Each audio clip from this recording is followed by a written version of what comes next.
اور علی کے لیے تو سب نے لکھا، علی کے لیے تو سب نے لکھا، کرم اللہ وجہہ کے معنی یہی ہیں کہ اللہ نے ان کے چہرے کو مکرم رکھا، پاکیزہ رکھا۔ تمام عالم اسلام کے علماء نے لکھا کہ علی نے بچپن میں بھی کسی بت کو سجدہ نہیں کیا، چھوٹے سے سن میں بھی، سال بھر 2 برس کی عمر میں بھی علی نے کسی بت کو سجدہ نہیں کیا۔ علی کے چاہنے والوں میں جب یہ واقعہ بیان ہوتا ہے تو صلواتیں ہوتی ہیں، نعرے لگتے ہیں، لوگ خوش ہوتے ہیں، مگر مجھے اعتراض ہے، مجھے اعتراض ہے صاحب۔ میں کہتا ہوں کیوں نہیں کیا؟ کرنا چاہیے تھا۔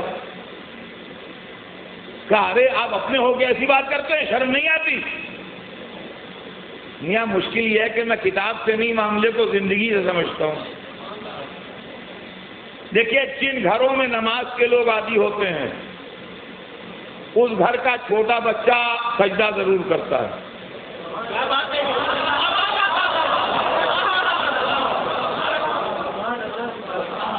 سال بھر کا ہے، 10 مہینے کا ہے، 14-15 مہینے کا ہے، اس کو اس سے بحث نہیں کہ وہ ننگا ہے کہ چڈی پہنے ہے، وہ مٹی بھری ہے اس کے ہاتھوں میں کہ پاک ہے کہ نجس ہے۔ ماں کو دیکھ رہا ہے نماز پڑھ رہی ہے، باپ کو دیکھ رہا ہے، نانی، نانا، دادی، دادا، پھوپھی، چچا، خالہ، ماموں، جتنے بڑے ہیں دیکھتا ہے۔ تو بچہ ہوتا ہے نقال، لہذا یہ بھی آن کے سجدہ کرتا ہے۔ اکثر مسلوں پر بچے آ جاتے ہیں تو لوگ زور زور نماز پڑھتے ہیں تو لوگ آن کے بچوں کو اٹھا لے جاتے ہیں کہ بھائی ہر بچہ خاندان رسالت کا تھوڑی ہے جو سجدہ ٹھہر جائے۔ صلوات بھیجیں محمد۔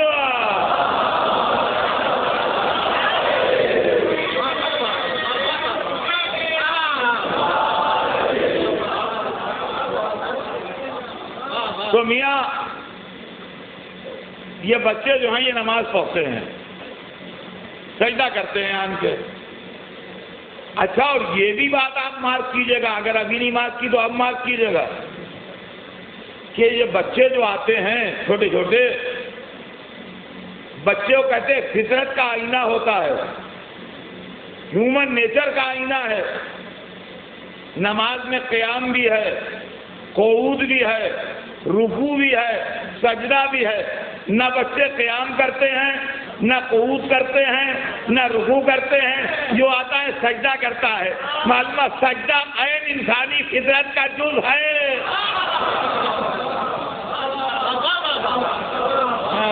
سجدہ یہ اور بات ہے کہ یہ لڑکا جوان ہو کے کبھی نماز نہ پڑھے اور بالکل نماز کو چھوڑ دے، لیکن اگر خاندان میں ایسے پیدا ہوا ہے کہ نمازی لوگ ہیں تو سال بھر کے سن میں، 2 برس کے سن میں، 1.5 برس کے سن میں نماز ضرور پڑھے گا، سجدہ ضرور کرے گا۔ اور بھیا جن گھروں میں اللہ سے تعلقات کشیدہ ہیں ان کا بھائی چھوٹے صاحب بڑے صاحب میں لڑائی ہے، ان کا ہمارے کیا نماز کا رواج نہیں۔ بچہ کبھی سجدہ نہیں کرے گا، نہ ماں کو دیکھتا ہے، نہ باپ کو دیکھتا ہے، نہ چچا کو دیکھتا ہے، نہ ماموں کو دیکھتا ہے، نہ نانی، نہ دادی، نہ خالہ، نہ پھوپھی ہے۔ یہ ہو سکتا ہے جوان ہو کے نماز شب نہ قضا کرے، مگر بچپن میں کبھی سجدہ نہیں کرے گا۔ سوال یہ ہے تاریخ جو یہ لکھتی ہے کہ علی نے بچپن میں کبھی سجدہ نہیں کیا، تو 2 باتوں میں سے ایک بات ہے، یا تو علی کے گھر میں بتوں کے سجدے کا رواج نہیں تھا،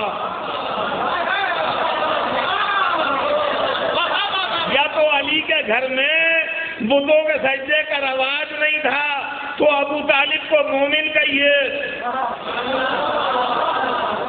یا علی بچپن میں جانتے تھے کہ لائق سجدہ کون ہے کون نہیں، تو علی کو امام کہیے۔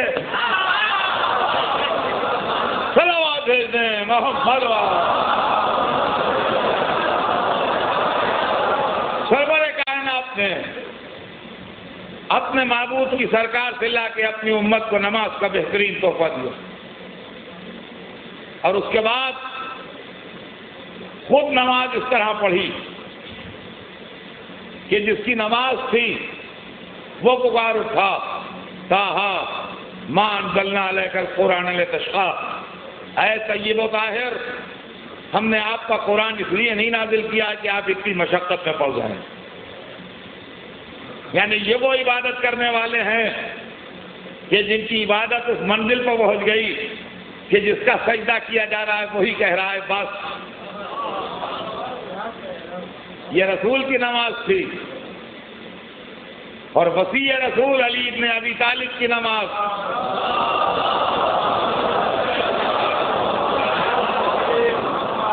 جس کا تذکرہ قرآن مجید میں بھی ہے، یقیمون الصلاۃ ومما رزقناہم ینفقون، نماز کو قائم کرتے ہیں اور جو اللہ نے دیا ہے اس میں سے خیرات کرتے ہیں۔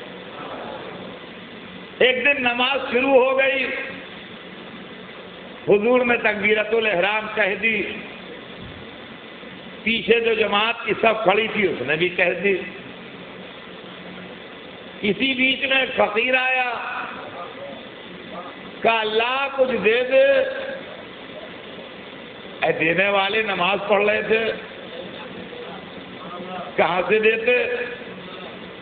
فقیر صفوں کے سامنے سے گزرنے لگا، ایک نمازی کے ہاتھ میں انگوٹھی چمک رہی تھی،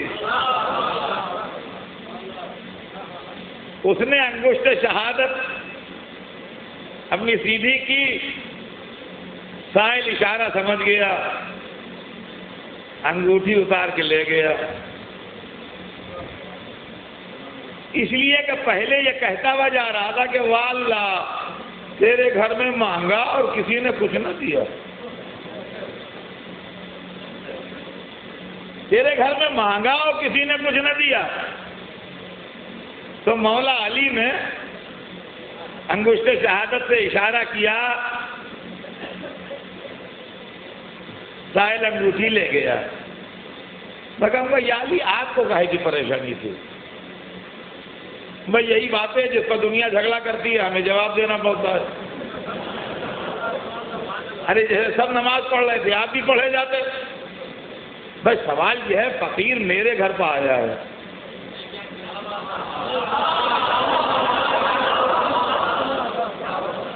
کوئی دوں میں دوں، نہ دوں میں نہ دوں، آپ میرے گھر میں اگر بیٹھے ہیں تو آپ کو کیا پریشانی ہے؟